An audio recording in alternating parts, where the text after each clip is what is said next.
جی، اس وقت ہم موجود ہیں شہرت میں، جہاں پر حسن قرت کی ایک محفل جو ہے وہ یہاں پر سجائی گئی ہے، اور کیا ہی خوبصورت یہ محفل ہے، اور قراء حضرات تلاوت کے ذریعے ہمارے کانوں میں رس گھور رہے ہیں۔ اور آپ کو یہ بتاتے چلیں کہ اس جو ہے موقع پر، اس دور میں جب کرونا نے چاروں سمت جو ہے نا اپنے پنجے گاڑے ہوئے ہیں، اس قسم کی محفلیں ہی، اس قسم کی بابرکت محفلیں ہی ہمیں جو ہے نا ان جو ہے وہ بیماریوں سے، ان آفات سے وہ بچا سکتی ہیں۔ اور آپ دیکھ رہے ہیں کہ لوگ جوگ در جوگ جو ہے نا وہ اس محفل کی طرف کھینچے چلے آ رہے ہیں۔ اس جو حسن قرت کی محفل ہے، میں آپ کو بتاتا چلوں کہ اس کے اندر جو ہے نا وہ مصر سے بھی جو ہے نا وہ قراء حضرات تشریف لائے ہیں، جن میں قاری رافت حسین علی عمرالدماریسی صاحب ہیں، اور فخر پاکستان قاری عبدالسلام عزیزی صاحب بھی جو ہے نا اس میں شامل، اور دیگر جو ہے نا وہ نامور قراء حضرات جو ہے نا یہاں پر موجود ہیں۔ اور اس محفل کے جو خصوصی خطاب ہے وہ مفتی کلیم اللہ صاحب کا ہوگا، اور یوسف کشمیری صاحب جو ہے نا وہ اس محفل کے مہمان خصوصی ہوں گے۔ تو یہ محفل جو ہے نا وہ جاری ہے، لوگوں سے بات کرنے کی بھی کوشش کریں گے تاکہ جو ہے نا وہ محفل کا پورا حال احوال آپ کے سامنے آ جائے۔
سبحان اللہ، ماشاءاللہ ماشاءاللہ، ایک بڑی بابرکت محفل جو ہے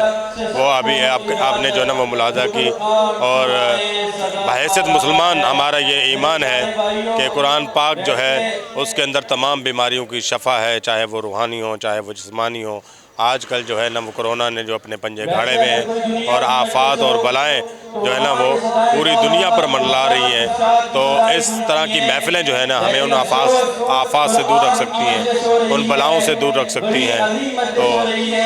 ناظرین، آپ اپنے گھر میں بھی تلاوت کریں، اور جو ہے نا وہ تلاوت کو اپنی عادت بنا لیں، تو پھر بہت ساری جو ہے وہ ایسی بیماریاں اور آفات ہم سے دور بھاگتی چلی جائیں گی۔ کیمرہ مین حسین ہیرو کے ساتھ مصور علی بلوچ، سلامتی نیوز، کراچی۔